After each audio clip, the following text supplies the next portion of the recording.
just announced your squad for the upcoming Euro qualifier against Belarus. How pleased are you with the group you'll be able to assemble? Yeah, absolutely delighted. I've taken a slightly different approach this time in terms of numbers being less. We always try and promote a model where we utilise support players, and that is vitally important to us to make sure that we have touch points with as many of our international players as possible and provide opportunity to stretch players from the younger age groups, etc. But I think with the complexity of this window and the importance of the game itself, we've made sure that we've just narrowed down the numbers and I suppose ultimately to zone in on the importance of the game. 3 changes from the October camp. Joel Cotterill returns, Cian Ashford and Margetson as well. How pleased is it to have them back in the squad? Yeah, I think any individual that returns back into our squads, we're always excited by.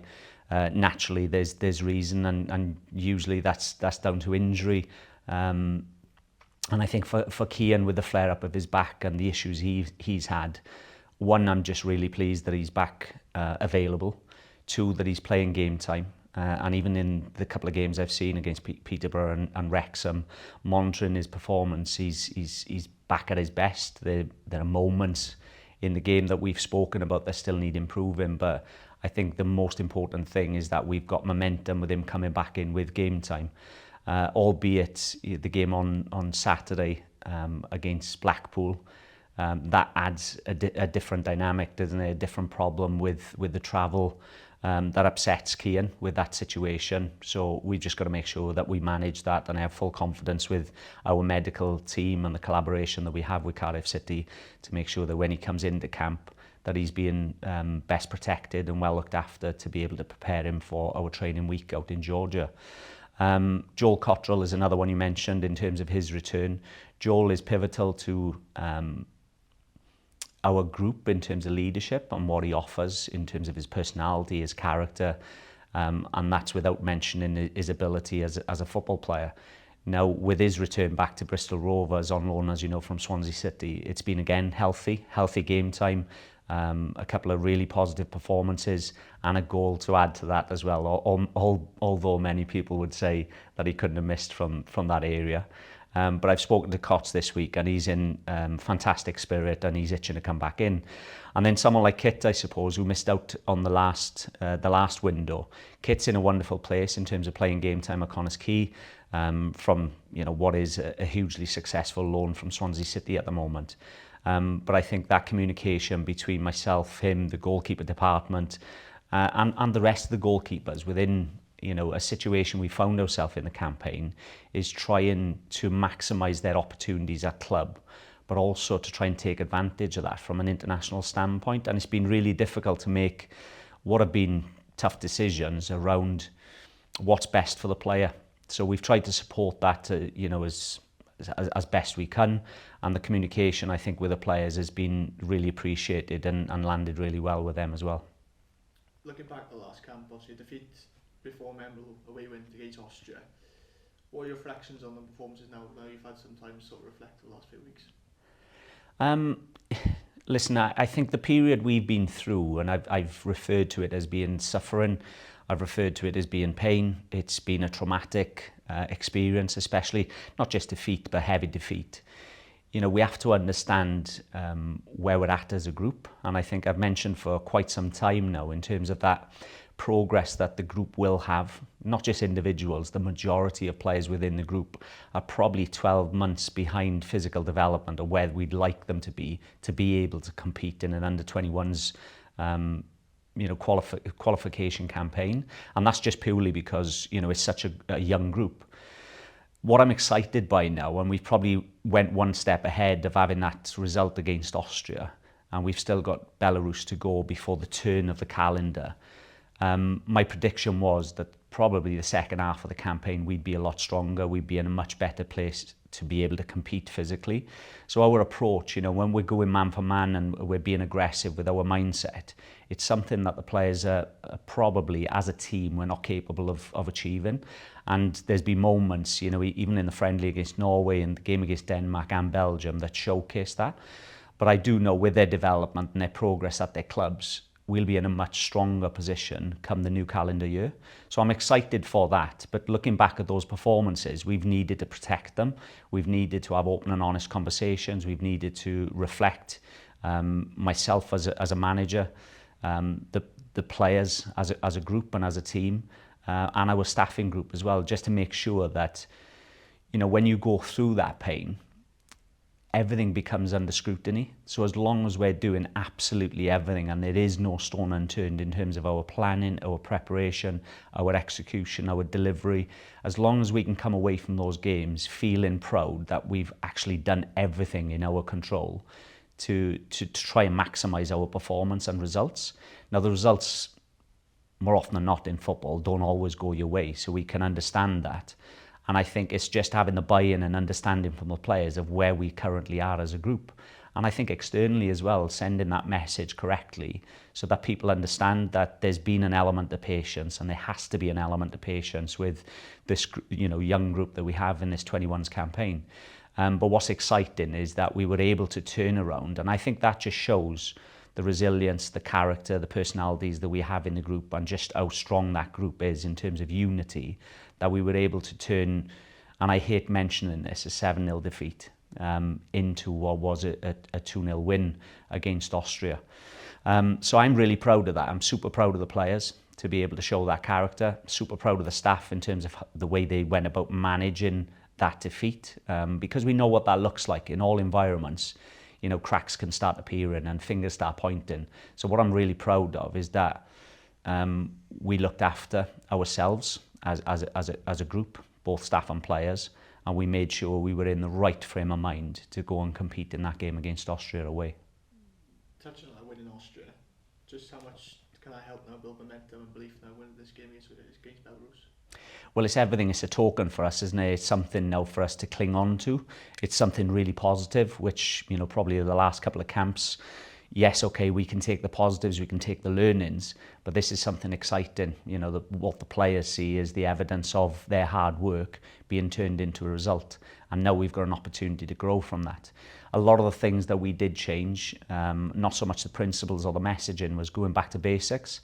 And I think that really helped us as a group, you know, making sure that we were hard to beat, going back to focusing on keeping clean sheets, and ultimately that had to be our priority. So to be able to achieve that in the game against Austria is now the catalyst for us to be able to progress to and start looking at our 4-2 build and playing attractive football with a purpose, you know, ultimately to get to the top end of the pitch and score goals and be effective as a team. But I think it's proven already in the campaign that there are things we're aware that we can achieve as a team, as a group of players, but there are things that possibly we can't, and that's just a matter of time before that changes through their personal development, through physical development, probably being the biggest thing.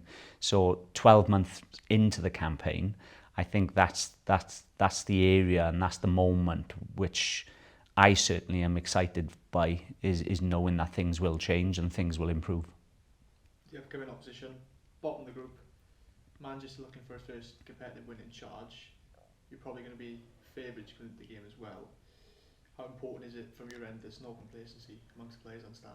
Yeah, well, it's going to be a huge part of my intro meeting to the players and staff in terms of complacency. There is no room for it, and I don't think we're in a place to deserve that title to allow us to think that way. You know, some will say that we should win the game, but I don't think we've deserved that.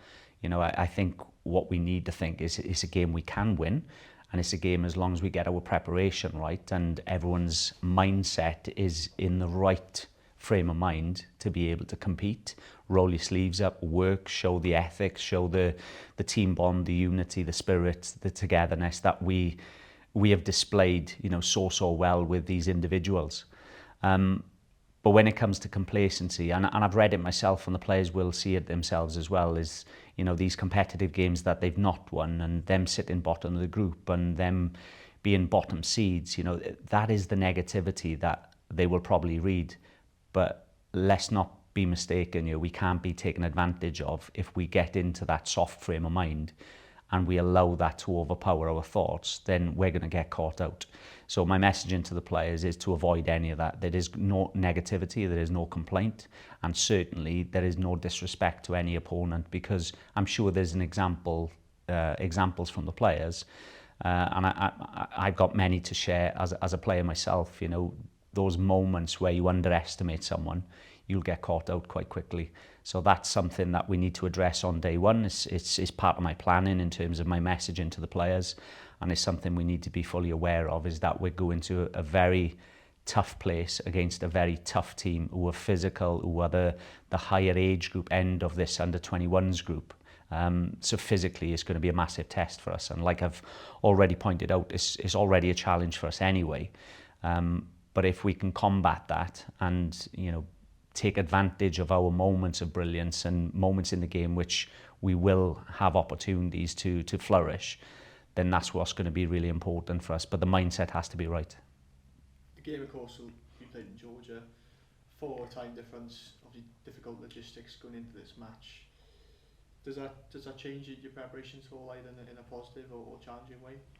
I must say it's been a challenge, but it's been something that I feel quite proud of in terms of the amount of effort that's gone into this planning. And I think sometimes when we refer to complex international windows or these camps that we come on, and I mean complex just because of the difficulty of the travel and the time difference, but we've been planning now for 3 months, and it's something that gives me full confidence, is that we're going to an area of conflict. We're going to an area where we'll play on a poor surface. We'll play against a team that are going to make it very, very difficult for us. And I think we've got to combat that. We've just got to be ahead of everything. So a lot of the planning in terms of logistics and travel, which we've had great support with from wonderful members of staff, I'd like to think that when we come in on day one and we present it to the players, we're going to have that buy-in, we're going to have that understanding of what was looking difficult has been made best of. And I think, again, referring to mentality and frame of mind, we've got an opportunity to embrace this difference. It is different. You know, our training week is going to look totally different. The venue, the stadium, the training pitches, the facility, everything's going to look different.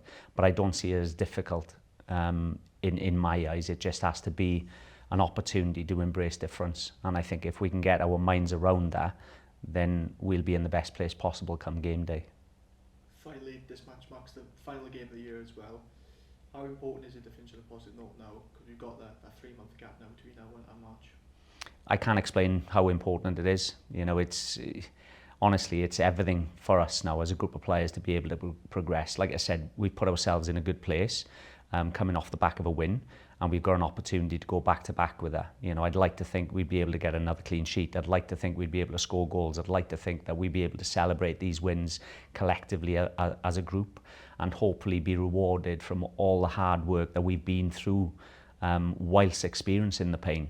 You know, the players are definitely deserved of this. And I think for me, we all know, you know, around international football that it's a long period. So yes, it's a chance to build momentum. It's a chance to be able to turn things around the second half of the calendar or the campaign year.